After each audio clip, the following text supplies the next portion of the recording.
former member of Rhobh, Brandi Glanville, has admitted that she had the impression that Andy Cohen was using her as his sex worker. Along with Andy, she has leveled a great deal of claims against the network.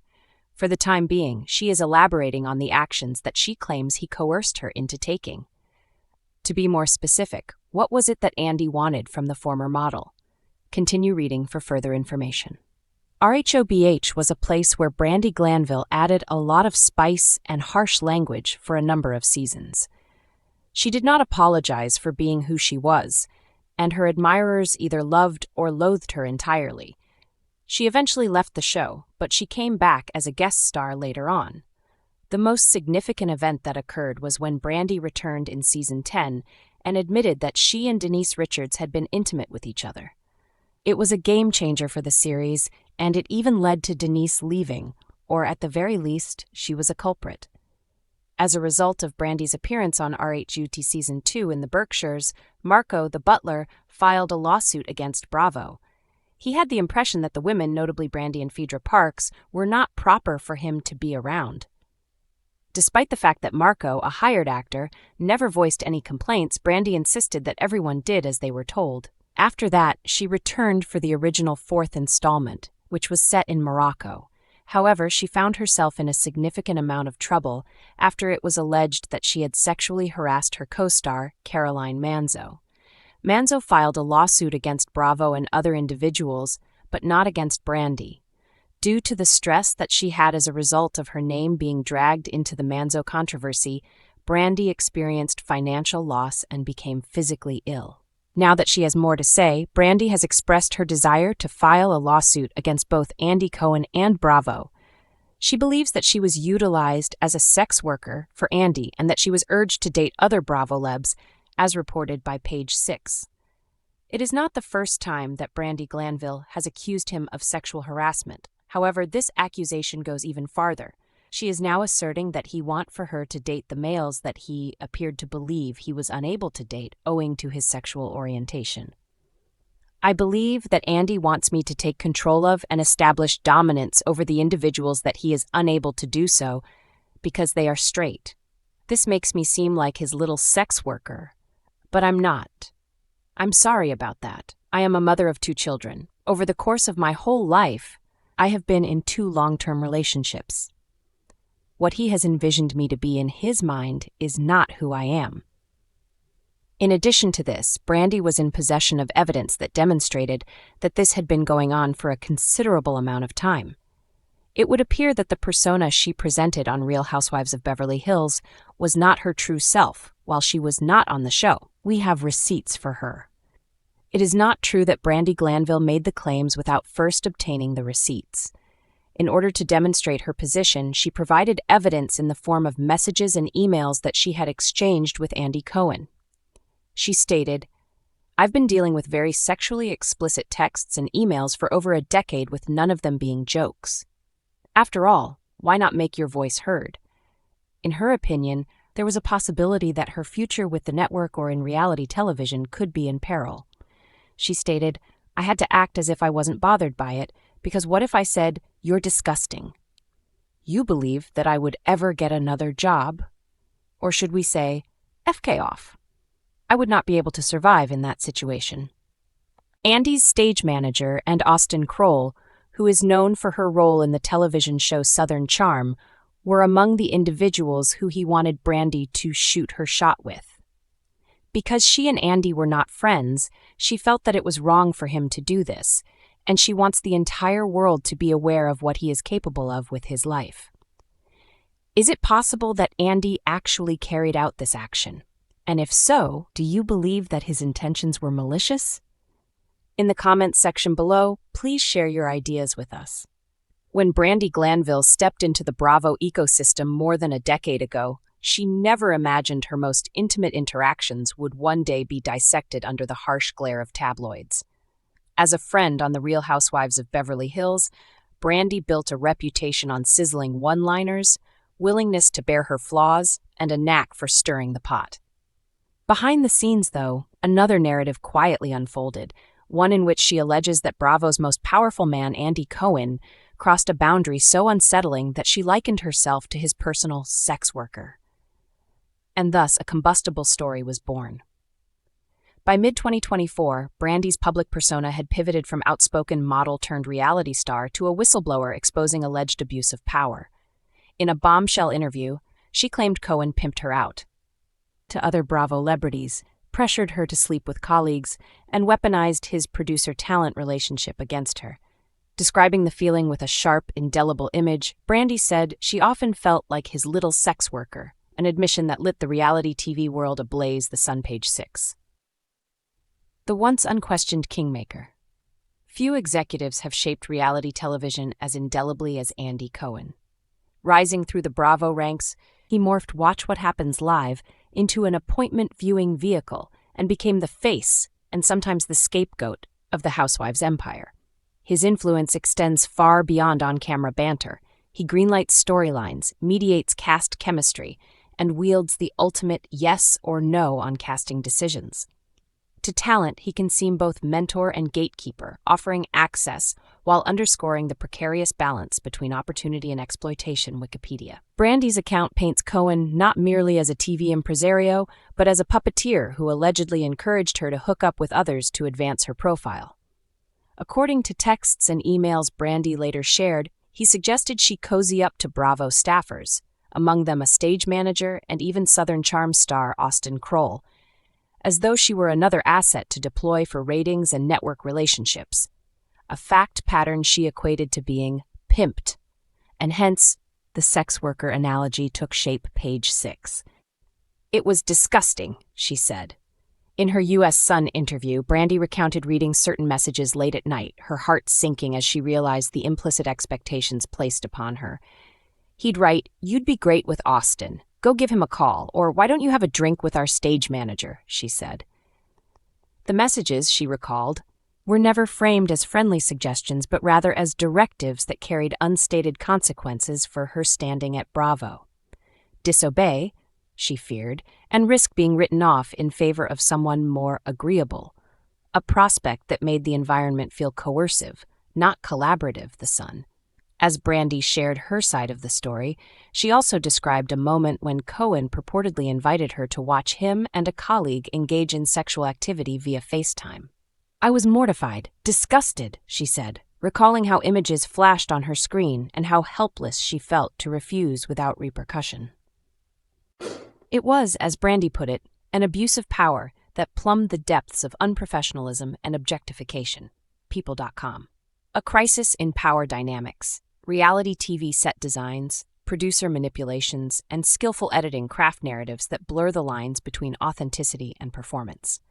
But behind every triumphant camera moment sits a web of backstage negotiations and unspoken pressures. Though Cohen is not Brandi's direct employer, he sits at the apex of the Bravo food chain as executive producer, meaning his suggestions can influence budgets, screen time, and career trajectories. This power imbalance, Brandi argued, transforms playful banter into coercive directives, fostering an environment where no feels impossible to utter without paying a price in future opportunities. Page 6. By likening her experience to sex work, Brandi forced observers to confront how gender and power intersect on camera. She never agreed to trade sexual favors for career advancement, yet the implicit threat of professional ostracism for non-compliance felt tantamount to coercion. The term sex worker thus resonated as a metaphor for how her body and relationships became commodities for network gain, a searing indictment of the industry's darker corners. Network's response and investigation. As Brandi's allegations ricocheted through social media, Bravo was thrust into crisis mode.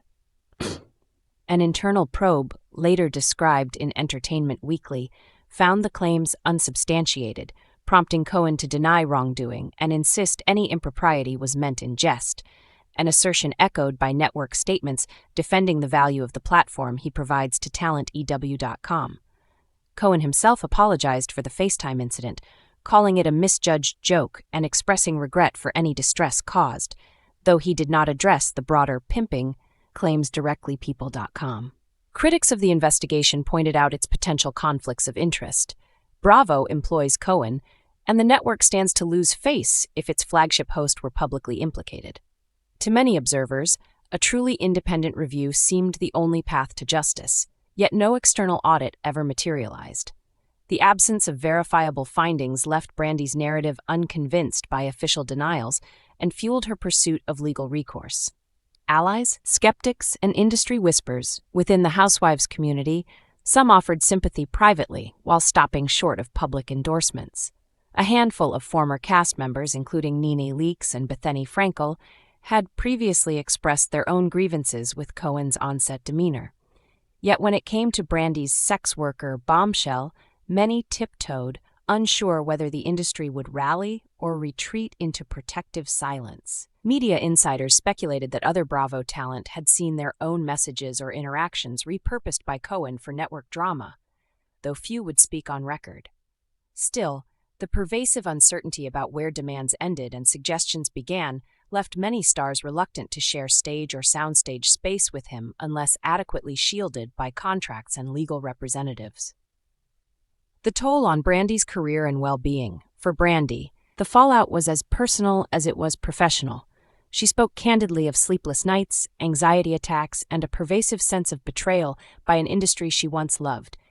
Invitations dried up, podcast bookings were canceled, and social engagements became minefields where she feared being judged or gaslit. "I felt like a leper," Brandi confided, describing how colleagues who once applauded her wit now glanced away. The metamorphosis from network darling to pariah illustrated how quickly the pendulum of public favor can swing when power imbalances are exposed to the sun. Yet amid the upheaval, Brandi also found an unexpected platform. Her podcast, Brandi Glanville Unfiltered, became a forum for discussing these very dynamics, attracting listeners who resonated with her candor. In turning trauma into conversation, she charted a path through the darkness and demonstrated how wielding one's voice can become the first step toward reclamation. Legal considerations: harassment versus defamation. Brandi has publicly toyed with the idea of suing Cohen and Bravo for sexual harassment and retaliation. An audacious gambit given the typical difficulty of proving on-the-job coercion in entertainment. Workplace harassment laws hinge on clarifying when consensual relationships stray into coercion, and in Hollywood, the blurred boundaries of casting couple rumors often muddy the waters. Conversely, Cohen's legal team has insisted his remarks were off-color jokes, not enforceable directives. Whether a judge would find merit in the sex worker claim depends on evidence of explicit threats or adverse employment actions tied to noncompliance. Brandi's collection of messages and anecdotal testimony form a preliminary dossier, but building a civil case requires demonstrating how her refusal to follow his suggestions precipitated tangible career harm. A subsequent confession of manipulation. Half a year after her initial onslaught, Brandi sat down with the New York Post to reflect on how the layers of her relationship with Cohen unraveled. "I realized I was involved in a very abusive, manipulative relationship with Andy Cohen," she told the Post, framing her experience not as isolated incidents, but as a pattern of grooming and control. New York Post. Through that lens, the sex worker descriptor emerged less as a hyperbole and more as an apt summary of how consistently her agency had been undermined. This later statement deepened the conversation from one about individual messages to a critique of systemic power structures in reality television. If a star as seasoned as Brandi could feel manipulated, what did that say about newer, less protected talent entering the Bravo fold? Public outcry and social media uproar. As Brandi's story spread, fans mobilized across X, Instagram, and TikTok. Hashtags like Bravo Safeguards and Protect the Stars trended, with viewer surveys showing that 68% of respondents believed Cohen crossed a line, according to one entertainment polling site. Commenters decried the idea of a father figure for reality TV coaxing cast members into sexual scenarios, calling on Bravo to implement transparent safety policies. Simultaneously, a vocal minority blasted Brandi for airing laundry in public, accusing her of attention-seeking or misremembering consensual protocol in a high-pressure environment. The split in public opinion mirrored the industry divide between those championing Brandi's bravery and those defending Cohen's legacy. Regardless of stance, the debate shone a spotlight on how celebrity culture can dehumanize even its own stars. The ethics of reality TV production. Behind every Bravo scene sits a crew of producers, coordinators, and editors whose unseen hand shapes what the audience eventually consumes. In recent years, exposés have revealed how these unseen figures engineer conflict, selectively edit footage, and sometimes encourage cast members to push personal limits for sexier storylines. Brandi's revelations prompted urgent calls for formal codes of conduct that delineate permissible producer-talent interactions, akin to the Me Too-era protocols adopted by scripted TV sets. Several industry veterans suggested instituting third-party ombudspersons on reality series, independent of network influence, to oversee complaints and protect vulnerable participants. Brandi's case crystallized the need for such reforms, illustrating how the very mechanics that make housewives compelling can also endanger mental health and personal boundaries. Brothers in arms, other former cast speak out. In the wake of Brandi's accusations, ex-housewives including Leah McSweeney, Nene Leakes, and Bethany Frankel shared anecdotes of feeling emotionally manipulated or pressured to overshare for entertainment's sake. While none used the provocative sex worker descriptor, their parallel stories of coerced confessions and retouched sob stories painted a broader pattern of ethical gray zones on reality sets. Collectively, they demanded that Bravo reconsider how it wields psychological leverage over its talent, lest ambition become a vector for exploitation. Andy Cohen's attempted defense. In response to the escalation, Cohen granted a rare sit-down with The Hollywood Reporter, insisting that he maintained the utmost respect for every cast member and that his jokes were meant in jest. He acknowledged Brandi's emotional reaction, but denied any malicious intent. "It's no fun to be a target," he said, lamenting how a decade of collaborative work could be overshadowed by a few regrettable messages, People.com. He also noted that Bravo had renewed 15 shows, crediting the stability of the brand to his leadership. However, his appeal to network success rang hollow for many fans who argued that profits should never trump personal welfare. In a cultural moment defined by workplace accountability, his defense underscored the gulf between corporate imperatives and individual rights. Looking forward, policy proposals and industry introspection. Brandi's case accelerated conversations around formalizing consent protocols for reality talent. Producers and legal experts floated proposals such as signed interaction agreements. Talent and producers would pre-approve boundaries on topics and activities. On-set liaison officers, independent representatives to whom cast can report unease without fear of career retaliation. Periodic well-being audits, regular check-ins by licensed therapists to monitor mental health. Implementing such measures would require Bravo and its parent companies to recalibrate the cost-benefit analysis of raw drama versus safe, ethical production. No easy task for a corporation built on sensational moments. The redemptive arc, or a lesson unlearned. For Brandi Glanville, reclaiming her narrative has meant more than just issuing allegations. Through interviews, her podcast, and personal essays, she has turned a moment of victimhood into a rallying cry for change. By labeling herself a sex worker in that fateful interview, she crystallized how easily talent can be reduced to a commodity in the reality TV marketplace. And she invited fans and executives alike to reconsider the price of entertainment. Whether Bravo will emerge more vigilant or simply resort to public relations triage remains to be seen. For Brandi, the hope is that her experience serves as a cautionary tale, that even in a world of staged catfights and choreographed tears, personal dignity must never be on the chopping block. Final reflections. Reality television thrives on authenticity, or at least the illusion of it. But when power imbalances seep behind the curtain, the cost of spectacle can become immeasurably high. Brandi Glanville's revelation that she felt like Andy Cohen's sex worker cracked open a dialogue about consent, commodification, and the ethical obligations owed to those who bear their lives for our amusement. In the end, the true measure of change will lie not in memorandums or press statements, but in concrete policies that protect talent from exploitation. Policies born from the conviction that no photograph, confession, or staged confrontation is worth sacrificing a person's right to agency.